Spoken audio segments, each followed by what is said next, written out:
Salve, ricas queridas, muito bom dia, boa tarde, boa noite, sei lá como é que eu te encontro aí. Hoje eu sou uma pessoa cega para fazer uma live cegueta, porque a pessoa acabou de quebrar o óculos pela milésima vez.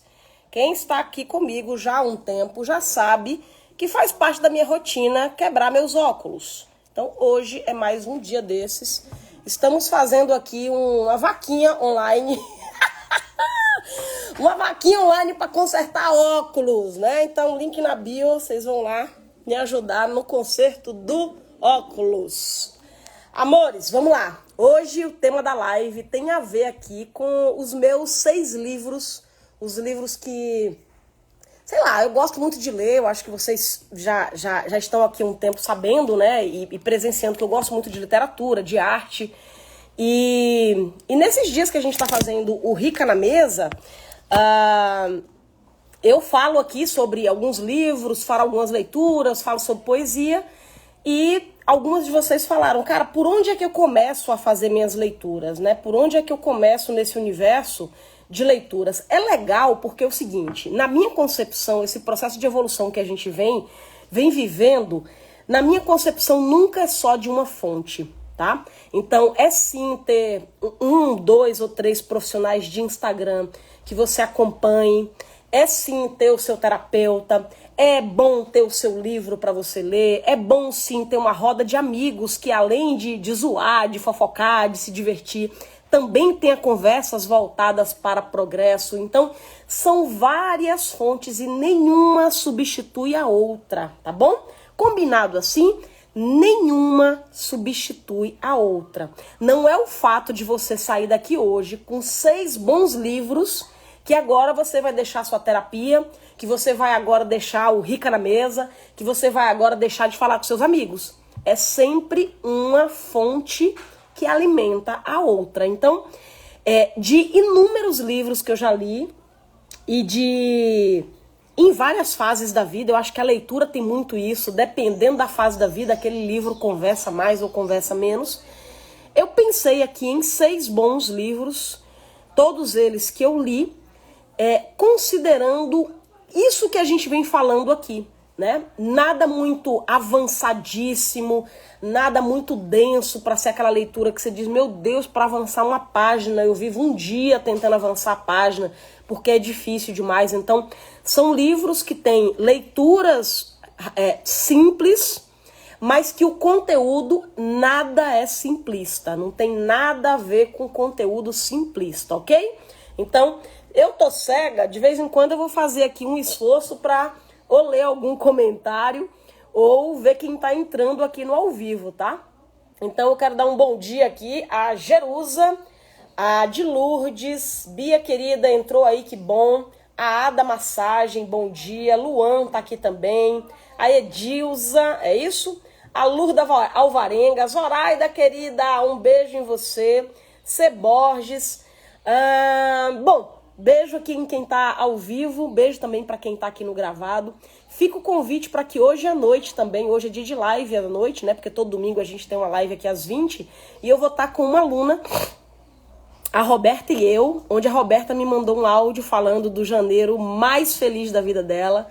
E eu digo, cara, isso precisa ser uma live e as pessoas precisam saber o que aconteceu na vida da Roberta. E a Roberta junto comigo ensinando alguns dos passos que foram caminhados por ela no último ano e que fez com que ela vivesse o melhor janeiro da vida dela. Então hoje, às 20 horas, coloca já o despertador aí, para vocês não se perderem e estar comigo e com a Roberta.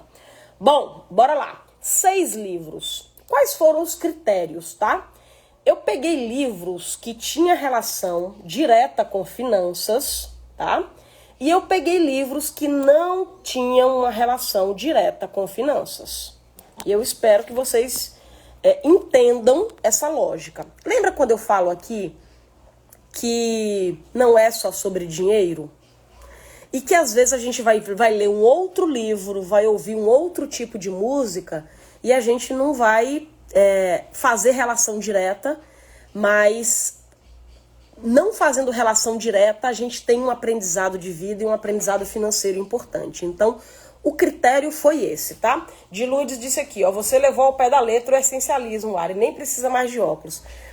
Rapaz, de Lourdes, eu já dei tanto porra aqui antes da live, velho. Na hora que o bicho tava grudado aqui e eu fui colocar, quando eu fui colocar, eu acho que é coisa da Bahia, de Lourdes. Você lembra que você me falou aqui na Bahia, em julho do ano passado, quando eu vim pra cá, e você falou que de alguma forma eu tava precisando trocar as lentes, alguma coisa você falou nesse sentido, de trocar a visão, etc. Porque em julho do ano passado aconteceu o mesmo perrengue. E olha eu aqui na Bahia de novo, com os óculos quebrados de novo. Ave Maria, eu e minha vida, hein? De Lourdes, você fique quieta com as coisas que você fala, viu? Caraca, então bora.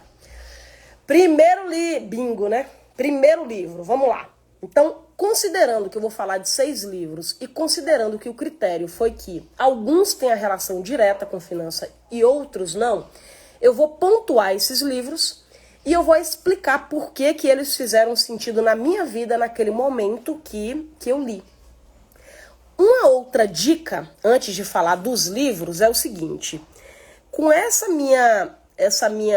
meu teste, eu já estou vivendo há 1 ano e meio, mais ou menos, com uma proposta de mim para mim mesma de descoisar minha vida.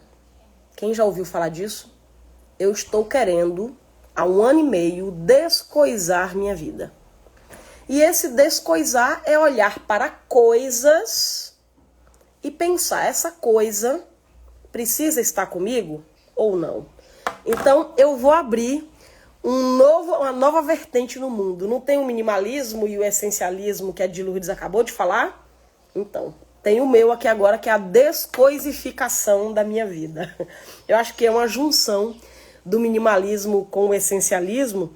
E aí eu fiquei pensando assim, nossa, eu fui lá fazer faxina em armário, fui fazer faxina em um monte de coisa.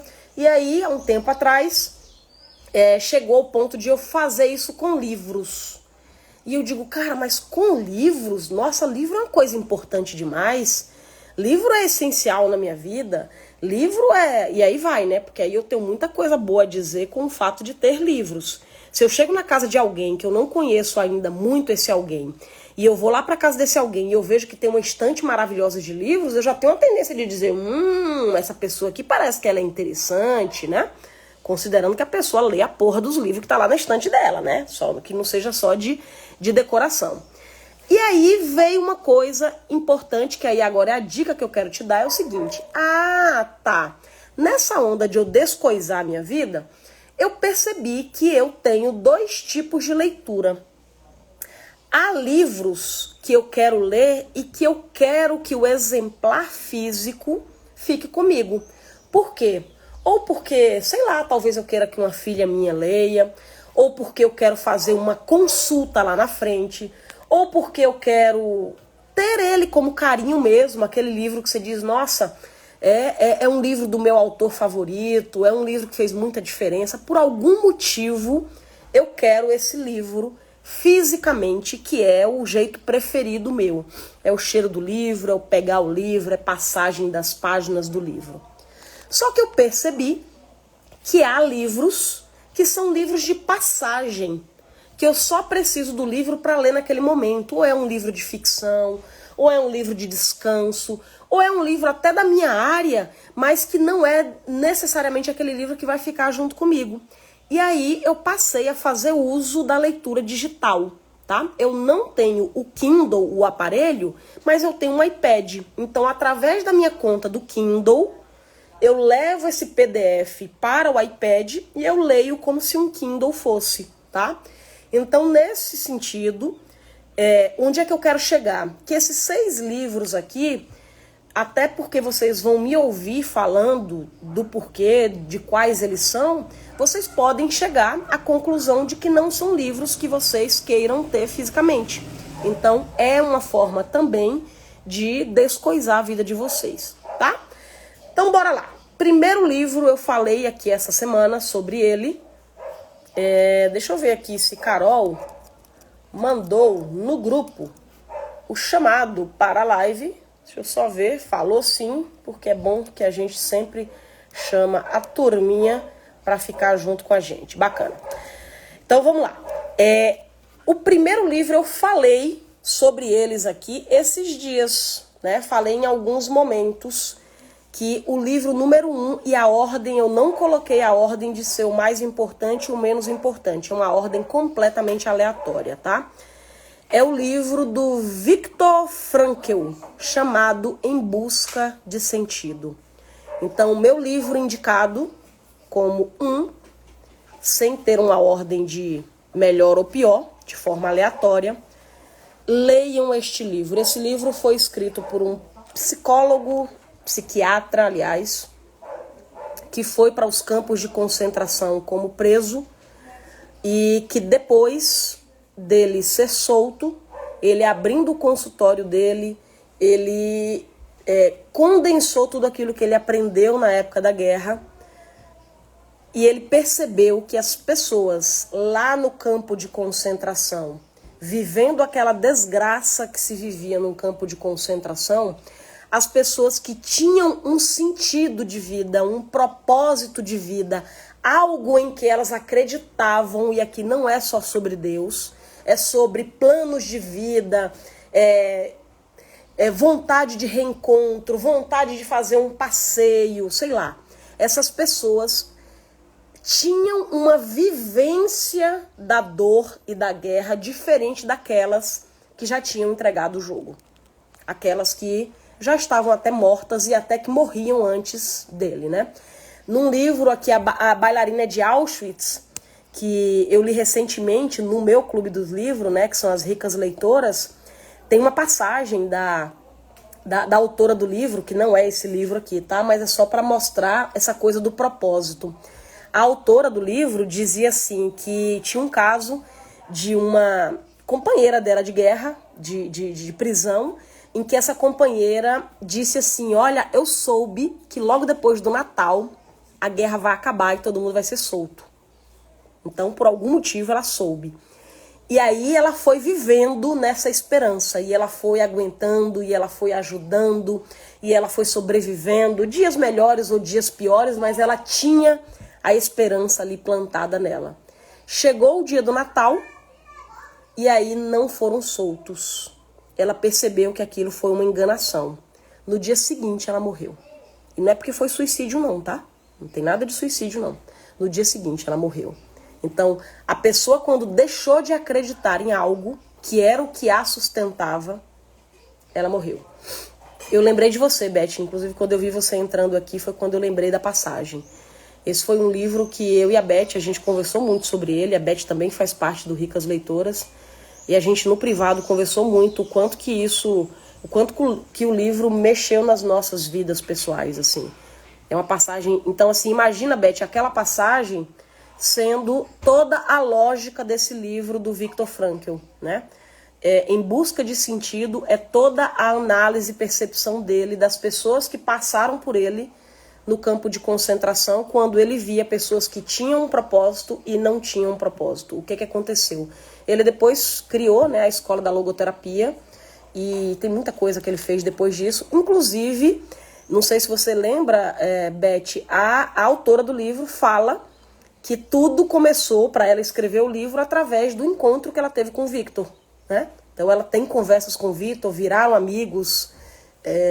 Então lá na passagem a autora fala também sobre o Victor e sobre este livro, tá? Então esse é o livro número 1, tá? Livro número 2, de vez em quando eu vou afastar porque a pessoa tá sem óculos, de acha a pessoa cega, mas ainda bem que ainda tô enxergando um pouquinho. A situação aqui é daquelas, viu, gente? A pessoa precisa afastar porque ela não tá enxergando, porque o óculos quebrou, e a pessoa tá segurando na mão o celular porque o tripé também quebrou. E eu tô numa ilha com 40 moradores, então aqui não tem onde resolver nada, né? Então eu tô aqui sem tripé, é com a mão que eu tô segurando e sem óculos para ler o roteiro dos livros. A coisa tá animada aqui na minha vida. Simbora, simbora. Anotaram aí? Em Busca de Sentido, do Viktor Frankl. Depois, quando eu gravar a live, eu vou deixar lá o nome e o nome dos livros e os autores também na live, tá? O segundo livro é um livro que também já foi falado muito para vocês aqui, que é A Psicologia Financeira, do Morgan Housel. Esse livro eu fiz neste ano um grupo de estudos sobre ele. Eu juntei algumas pessoas que quiseram participar desse grupo de estudos. Essas pessoas adquiriram os livros, cada um seu livro, e a gente foi capítulo por capítulo tendo encontros. E grupo de estudo não é um grupo onde tem a professora que explica, é todo mundo lê e todo mundo discute, né? Então, quem quiser também participar, eu tô pensando aqui na ideia de abrir uma segunda turma, gostei muito da primeira turma. Quem quiser participar, comenta aqui na live depois dela ser salva, pra gente fazer um grupo. Se tiver ali uma quantidade mínima de pessoas, a gente marca aí para ter.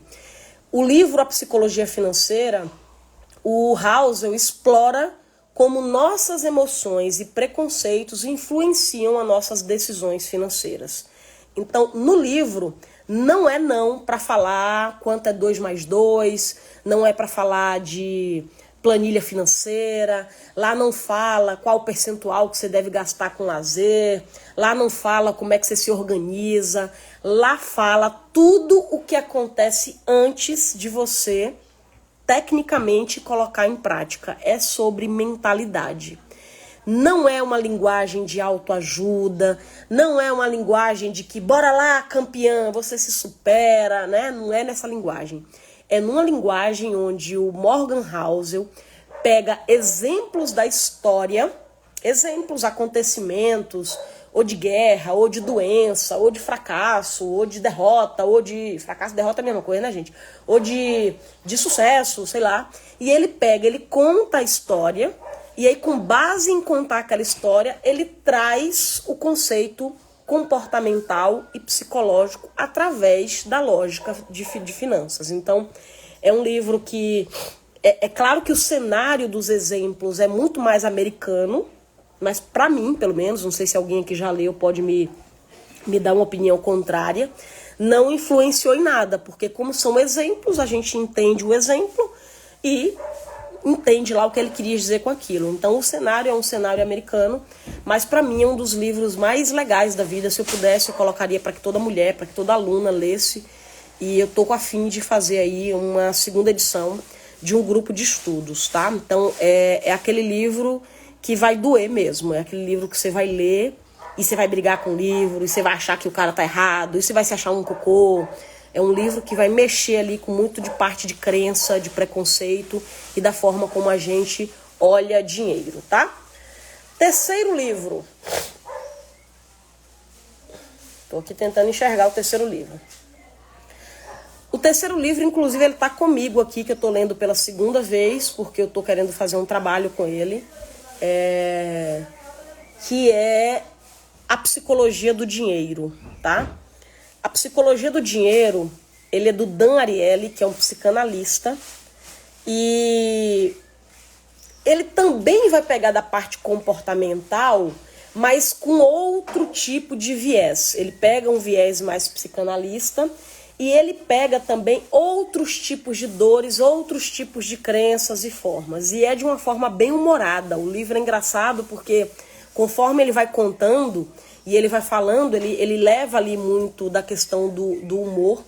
Então tem muito sobre forças ocultas que acontecem dentro da gente e que leva a gente decidir da forma como a gente decide, né? Pegando muito mais o nosso lado irracional, ou seja, o nosso lado automático, para a gente entender por que a gente decide. São 2 livros que, como eu disse aqui, né, A Psicologia do Dinheiro e a Psicologia Financeira, são 2 livros que não vão falar da matemática pura e simples, e sim o que está por trás disso. Eu gosto muito mais dessa leitura do que pegar uma leitura onde você vai aprender nela sobre planilhas. Eu acho que hoje a gente tem aulas e vídeos na internet aí que vai ser mais legal ler sobre isso, tá? Então, esse é o terceiro livro, A Psicologia do Dinheiro, do Dan Ariely. Gosto muito também, linguagem fácil. Ainda tem tanto esse lugar do humor, então eu gosto muito, porque eu me valho muito da ferramenta do humor. Então ele fala umas coisas lá que a gente tá meio chorando, tá sentindo dor, mas rir junto também, ele é bom, tá? Quarto livro. Quarto livro, aí agora eu venho para uma autora brasileira, né? Eba, eba. Ainda mais é brasileira e é mulher. É a doutora Ana Beatriz Barbosa Silva. É uma psiquiatra. E o livro é Mentes Consumistas. Do consumismo à compulsão por compra. Então vai pegar do consumismo, que não é patologia, à compulsão de compras, que é patologia. É um livro mais técnico, a linguagem é um pouco mais técnica, mas não é uma linguagem densa que a gente não entenda, mas tem que entender que é uma linguagem um pouco mais técnica e tem que estar. Não é a historinha de Joãozinho que encontrou Mariazinha, então não é essa linguagem que você vai ali, você tem que estar de fato, mas é um livro muito bom. A doutora Ana Beatriz, ela já é conhecida da internet, acredito que vocês devam conhecer ela de vários outros livros e obras. E ela tem uma série de mentes, né? Então, mentes depressivas, mentes consumistas, mentes, várias mentes de tudo que é jeito. Então, tem uma série de livros, mentes alguma coisa, mente alguma coisa, mente alguma coisa. Esse aqui é Mentes Consumistas. Ela vai trazendo também exemplos do consultório, né? Da parte lá da clínica dela. E ela vai buscando também nos colocar numa linguagem mais de saúde mental. Então, quem tem ali essa preocupação, e aqui é para alunas, não alunas, pessoas que já iniciaram no mundo da educação financeira ou não, todos nós aqui bebemos mais ou menos da fonte do consumismo. E quando a gente vai ler e entender o porquê que este mundo é consumista, porquê que eu sou consumista e principalmente porquê que eu tenho dificuldade em deixar de ser, eu vou começando a entender gatilhos que acontecem e como é que eu posso me precaver com relação a ele. Então é muito sobre eu consumo porque eu quero alimentar algo. O que é esse algo? E a gente vai aprendendo na lógica do cérebro como é que é o funcionamento deste cérebro que busca algum tipo de alimento onde a gente, através da compra, tenta suprir e não vai conseguir. E aí, por não conseguir, a gente compra mais. Por quê? Porque o efeito do gozo, o efeito dopaminético da compra dura 3, 2, 1, e quando acaba, eu quero mais um pouco daquilo, e depois eu quero um pouco mais daquilo. E assim vai sendo até chegar, Deus nos livre aí, a uma condição patológica de compulsão por compras. Então não é aí que a gente quer chegar. Tu já vai, bebê? Então tá bom. Beijo pra você. Queria te dar um abraço, um beijo aí. Poxa, que saudade. Deixa eu dar um beijo aqui nela. Deixa eu me despedir aqui de alguém aqui. Um beijo, obrigada. Muito obrigada por tudo. Até a próxima, viu? Combina com a Andrea lá. Muito. Ajudou? Então tá bom. Então espero o Pix de volta. Fala com a Andrea lá sobre o negócio do pagamento e tal. Pede pra ela. A casa ela já fez. Já resolveu. Só falta a outra parte. E a outra parte não precisa combinar. Sempre sabe. Né? Tem o Pix, é de Jean Anderson. Então tá bom. Então combinado. Obrigada, viu? Beijo. Tchau, Nana. Tchau. Me despedindo aqui da Rejane, querida. Ficou com a gente aqui nesse período todo aqui, nos ajudando aí na limpeza, na cozinha. Então já é hora de se despedir da ilha. Muito bom. Então, Mentes Consumistas, eu acho que é nesse lugar. Vale super a pena você colocar aí na tua sequência de leituras, porque não existe ninguém aqui entre nós que vai dizer, esquece isso, eu não preciso disso. A gente tem esse lugar do que o consumismo faz na vida da gente, tá? Quinto livro, Os Segredos da Mente Milionária. Quinto livro, Os Segredos da Mente Milionária. É do T. Harv Eker, né? Esse cara também, ele escreveu esse livro e daí em diante ele virou palestrante, ele criou uma empresa, ele faz treinamentos no mundo inteiro. E esse foi um livro assim que foi o primeiro de todos. Há muitas pessoas que criticam muito o livro. Há um monte de gente, se você for pegar aí pra galera da academia mesmo, academia que eu falo no sentido de faculdades e etc. Há algumas boas críticas com relação ao livro. Por quê? Porque na minha concepção ele tem um tanto de apelo por uma linguagem meio acorde, você é uma galinha vencedora. Sabe aqueles memes da galinha que chega na frente do espelho e vê lá do outro lado uma águia, sabe? Então, um pouco da linguagem dele eu acho que leva para isso. É um livro que o título dele me dá um pouco de meio nojo, fica parecendo autoajuda barata, sabe? Mas assim, se você se despir desse preconceito, o livro vale bastante a pena ler, tá? O livro vale bastante a pena ler. Ele vai falar, sim, sobre essa questão da mente, mas ele já começa a falar um pouco sobre orçamento. Para onde colocar o dinheiro, de que forma colocar o dinheiro, por que precisa colocar o dinheiro naquele local. Então ele já vai trazer ensinamentos para você com relação a dicas específicas voltadas para orçamento. Mas aí eu vou pedir para que você se desnude da parte aí do preconceito, porque o título ele é ruim. A linguagem às vezes dá uma pelada também. E eu fico pensando quem nasceu primeiro, se o ovo ou a galinha, né? Então, o cara é um cara que entende da coisa, mas será se ele não tivesse colocado esse título ruim, com essa linguagem apelativa, teria vendido o que ele vendeu, né? Quem nasceu primeiro, o ovo ou a galinha?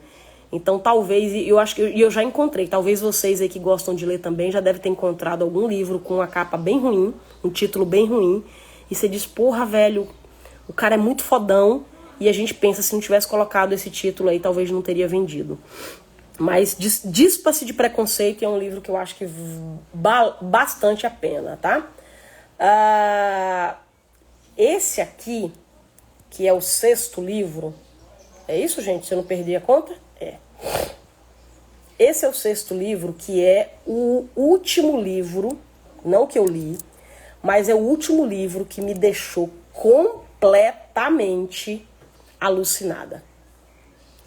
E é um livro raríssimo. Eu encontrei num sebo caríssimo, mas é um livro, encontrei num sebo usado e um livro caro.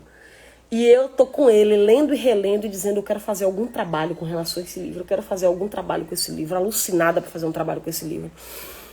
Eu ainda não sei, ainda não brotou a ideia de qual é que é não. É de uma argentina chamada Clara Coria. O nome do livro é O Sexo Oculto do Dinheiro. : Formas de Dependência Feminina. Gente, é um livro, tá? Eu peguei aqui o resumo, diz assim, ó. Este livro aborda como as relações de gênero influenciam a administração e percepção do dinheiro, revelando formas sutis de dependência feminina e propondo caminhos para a autonomia financeira. Essas leituras que eu passei aqui, né, essa dela, vai muito nesse lugar de proporcionar ferramenta para você entender por que hoje ainda, com a gente, com tanto avanço da ciência, onde a mulher, aspas, pode o que quiser, a gente ainda se curva às várias formas de dependência. Então, é um livro ainda mais denso, aí esse sim é um livro que é muito de pesquisa, é um livro muito de descritivo sobre resultados de pesquisas que a Clara Coria, essa argentina, fez ao longo da vida, e para mim é um dos livros mais espetaculares que eu li com relação a finanças, mas que tem e exige um pouco mais de paciência e de cuidado na leitura, que ele não é tão fácil de leitura assim. Mas é um livro maravilhoso e eu acho que quando a gente quer aprofundar um pouco mais o nosso entendimento sobre o que é que acontece culturalmente, o que é que acontece dentro da gente em termos de sociedade, e em especial com esse viés do gênero, para mim é o melhor livro que se pode ler. Então vai muito de acordo com o que você deseja, tá bom? Então esses são os meus 6 livros onde eu te indico começar.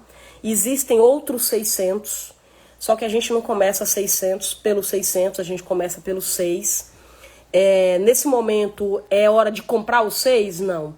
Qual é daqueles que eu fiz esse resumo bem por cima aqui? Qual deles que você entende que te pegou mais para efeito? É por esse que eu começo. Essa live eu te sugiro que você deixe salva, porque aí depois você pega os outros e entende por que os outros você deve ler ou não. Mas espero que tenha anotado aí, que tenha gostado. Na gravação eu vou deixar aqui quais são os livros. E eu, como costume, vou ler aqui uma poesia para a gente finalizar o nosso encontro de hoje. E essa poesia também com base no dia de hoje, que é um dia de domingo, tá? Então, antes da leitura, convidar para a live que vai ter hoje às 20 horas, onde eu vou estar com a Roberta, uma aluna, onde ela vai contar do melhor janeiro da vida dela. E para quem está aqui no ao vivo, me conta se gostou da live, se foi bacana, se você já escolheu qual é o livro que você vai começar, me conta aqui qual é o livro que você vai começar. Eu acho que é sempre bom aqui a gente trocar um pouco essa ideia. Então, vamos agora à poesia do dia. É uma poesia da Adélia Prado, mineirinha, e o nome é Domingo. É homenagem ao nosso dia, né? Então vamos lá.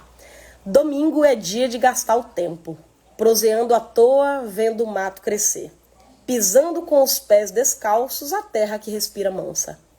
Domingo é dia de ouvir o silêncio, de abrir o peito para a brisa e deixar que ela sopre as mágoas como folhas secas em ventania. Domingo é dia de reparar nas miudezas, o café coado devagar, a cadeira de balanço que range, os passarinhos que chegam sem pressa. Domingo é dia de lembrar, a vida é mais do que pressa, é mais do que contas, é mais do que ganhar ou perder. É simplesmente ser. Yes! Adorei, adorei, adorei. Meus amores, muito obrigada. Mais um dia de Rica na Mesa. Todo dia de janeiro, nosso encontro, 12h30. Beijo especial para vocês. Fiquem com o Papai do Céu, se cuidem e até logo mais, hoje, às 20 horas. Bora!